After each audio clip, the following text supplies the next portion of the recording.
Bismillahirrahmanirrahim ve bihi nesta'in ve sallallahu ala seyyidina Muhammed ve alihi tahirin.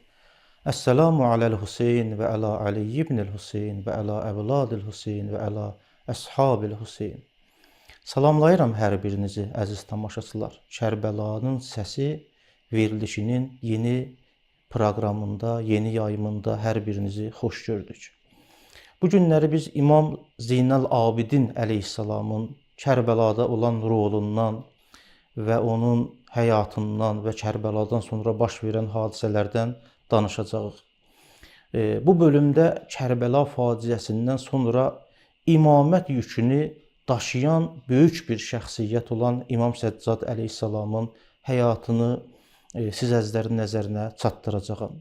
Demək olar ki, bugünkü mövzumuz İmam Zeynəl Abidin əleyhissalam səbir və dua məktəbi kimi təqdim edirəm. Kərbəla hadisəsindən sonra İmam Hüseynin əleyhissalam ailəsindən sağ qalan yeganə İmam Əli ibn Hüseyn idi. Əlbəttə İmam Baqir əleyhissalam da diri idi, amma uşaq idi.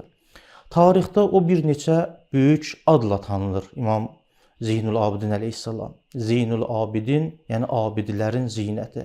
Səccad, yəni çox səcdə edən. Seyyidus Sacidin, səcdə edənlərin ağası. Onun həyatı bizə göstərir ki, bəzən ən böyük cihad qılıncla deyil, səbirlə, dua ilə və dini qorumaqla həyata keçir. Bu proqramda danışacağımız əsas mövzular bunlardan ibarətdir. İmamın Kərbəladan sonraki rolu, Əhl-i Beyt əleyhissalamın qorunması və İmam Səccad əleyhissalamın sayfi səccadiyyəsi və Əməvi rejiminin altında imamətin funksiyası. İmamın ibadət və səcdə məktəbi müasir insan üçün həqiqətən çoxlu dərslər öyrədə bilər. İlk olaraq Kərbəladan sonra İmam Səccad əleyhissalamın bir imam olaraq məsuliyyəti haqqında istəyirəm danışam.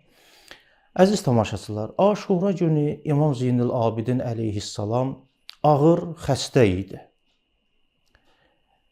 Bu səbəbdən döyüşə qatıla bilmədi. Lakin tarixçilər yazırlar ki, bu hadisənin ilahi bir hikməti var idi.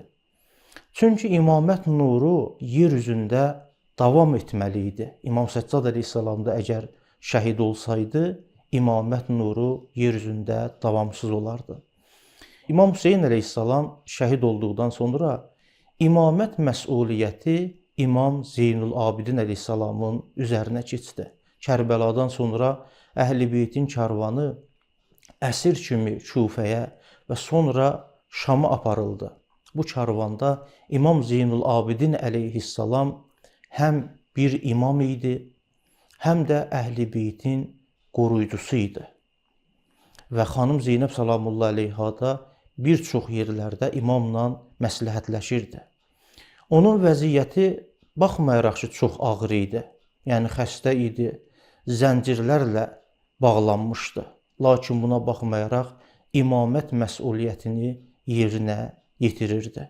İmam ola bilər əli qolu bağlı olsun, amma olmalıdır. Yer üzündə həmişə bir ilahi höccət olmalıdır.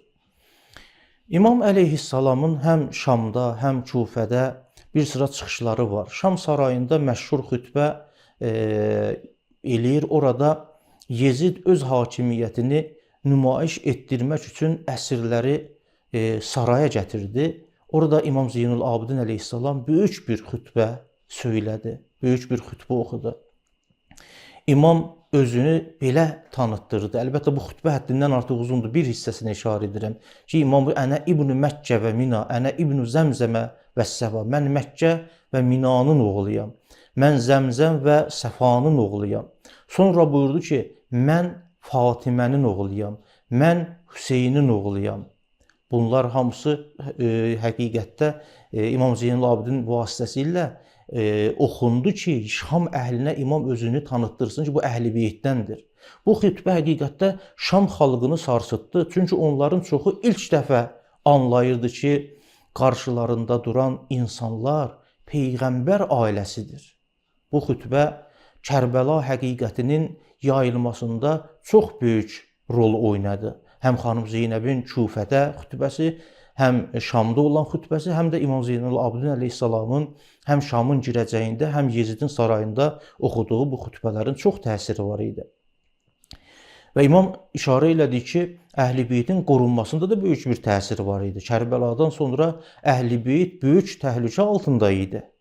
Əməvi hakimiyyəti istəyirdi ki, İmam Hüseyn əleyhissalamın məktəbi unudulsun, Əhl-i Beytin təsiri azalsın, xalq Kərbəla həqiqətini bilməsin. Lakin İmam Zeynul Abidin əleyhissalam çox hikmətli bir yol seçdi. O şəraitə uyğun olaraq. Hansı yol idi? Baxın, o açıq silahlı qiyam etmədi. Cəmiyyətin mənəviyyətini dirçəltdi. Dua və elm yolu ilə insanları oyatdı. Beləliklə, İmam Zeynul Abidin əleyhissalam sakit, lakin çox təsirli bir mənəvi inqilaba başladı. Mənəvi bir inqilab başlatdı öz zamanında. Amma məsciddə münacat edərək, Səhif-i Səccadiyənin duaları vasitəsilə. İmamın Kərbəla üçün həyatının müxtəlif hissəsində görülür ki, Kərbəlada ölənlər üçün İmam ağlayardı. Tarixçilər yazırlar ki, İmam əleyhissalam Kərbəla hadisəsini heç vaxt unutmazdı. O tez-tez Kərbəlanı, İmam Hüseyn əleyhissalamı, uşaqların susuzluğunu yad edib tez-tez ağlayardı. Bir gün ona dedilər, ey Peyğəmbər nəvəsi, yəbnə Rəsulillah, niyə bu qədər ağlayırsınız? İmam əleyhissalam buyurdu ki, Qutilə ibn Rəsulillah ətşana, Peyğəmbərin oğlu, yəni İmam Hüseyn əleyhissalam susuz halda öldürüldü. Yəni, heç bir halda Kərbəlanı xatırlatmağı unutmurdu. Və tarixdə bir neçə çox ağlayanlar olub, onlardan da biri İmam Zeynul Abidin əleyhissalamdır. Amma İmam Zeynul Abidin əleyhissalamın Səhif-i Səccadiyyəsinə də bir nəzər salaq. Səhif-i Səccadiyyə deyirlər, Ali Muhammedin Zəburu. İmam Zeynul Abidin əleyhissalamın ən böyük irslərindən də biri Səhif-i Səccadiyyədir. Əlbəttə, Risalə-i Hüquq var, Xəmsə Əşər duası var, amma ən önəmlisi Səhif-i Səccadiyyədir. Bu kitab həqiqətən Zəbur Ali Muhammedin ki, Zəbur kimi tanınıb, həqiqətdə əxlaq dərsi, ictimai, mənəvi, tərbiyəvi bir məktəb dərsidir. Məsələn, İmam əleyhissalam nümunə olaraq qeyd edirəm. Duaların birində Muhammed və Ali Muhammedə salavat göndərərək buyurur ki, vəcəlni əxşaqə kəənni əraq. Ey mənim Allahım, elə et ki, səndən səni görürmüş kimi qorxum.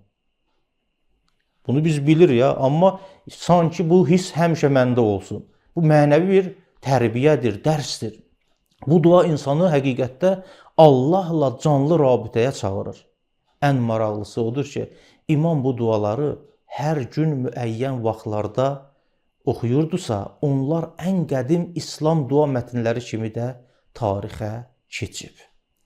İmam Səccad əleyhissalam o şəraitdə imamət müsyasını yerə qoymadı. O zamanda Əməvi rejimi həqiqətdə çox çətin tuturdu imamlar, Əhl-i Beyt davamçılarına. Amma o imam o şəraitdə müqavimətdən əl çəkmədi. Amma sakit müqavimət. İmam Zeynul Abidin əleyhissalamın dövrü həqiqətən çox ağır siyasi şəraitdə keçdi. Əməvi hakimiyyəti Peyğəmbər ailəsinə çox təzyiq göstərirdi.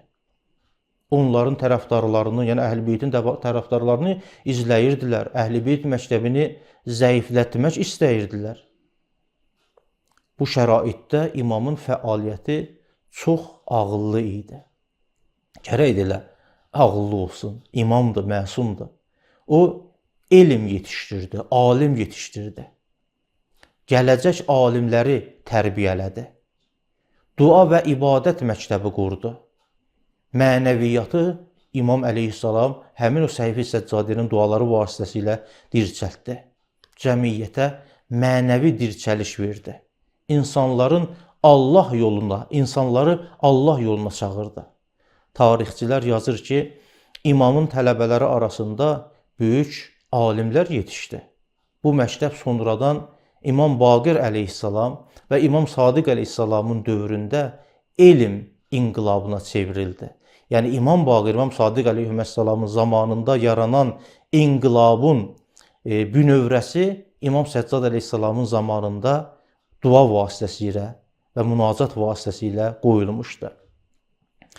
İmamın əxlaqi səciyyələri həddindən artıq çoxdur, amma İmamın Səccad ləqəbi vardı. Səccad ləqəbi həqiqətdə təslimiyyət simvoludur. İmam Zeynul Abidin əleyhissalam həddindən artıq çox səcdə etdiyi üçün ona Səccad demişdilər. Səccad ləqəbini ona vermişlər. Rəvayətlərdə belə deyilir ki, Kana yüsəmmə əs-Səccad. İmam Zeynul Abidin əleyhissalam Səccad deyilməyin səbəbi budur ki, likəsrəti sucudihi. O çox səcdə etdiyi üçün ona Səccad ləqəbi verilmişdir. Tarixçilər belə yazır ki, İmam hər dəfə Allahın bir nemətini xatırlayanda səcdə edirdi. Hər bir neməti ki, görürdü, xatırlayırdı, səcdə edirdi. Bəziləri ona deyirdilər, ey Peyğəmbər nəvəsi, nə üçün bu qədər səcdə edirsiniz?